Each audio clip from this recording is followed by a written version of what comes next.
ગુજરાતમાં દારૂબંધી છે, ડ્રગ્સના વેચાણ અને સેવન પર પ્રતિબંધ છે।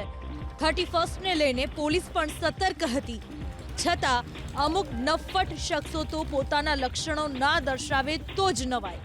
ઠેક ઠેકાણે પકડાયા પીધેલા અને ડ્રગ્સ માફિયાઓ। ગીર સોમનાથમાં 31મી ડિસેમ્બરની રાત્રે 132 પીધેલા તો 83 ડ્રિંક એન્ડ ડ્રાઈવ કરતા ઝડપાયા। મહેસાણા શહેરમાંથી 2 સ્થળોએથી 3 દારૂડિયાઓ ઝડપાયા। બહુચરાજીમાંથી 3 દારૂડિયા પકડાયા। એક શખ્સ છરી સાથે પકડાયો। કડીમાંથી 3 પીધેલા પકડાયા।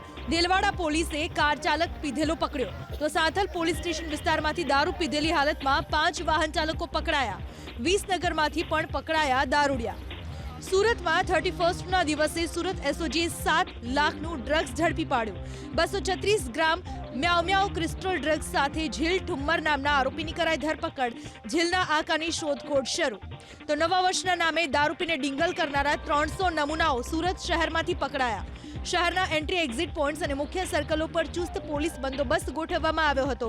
પોલીસે વાહન ચેકિંગ દરમિયાન શંકાસ્પદ જણાતા વાહન ચાલકોની બ્રેથ એનાલાઇઝર દ્વારા તપાસ કરી હતી અને જે લોકો નશાની હાલતમાં જણાયા તેમની સ્થળ પર જ અટકાયત કરવામાં આવી હતી।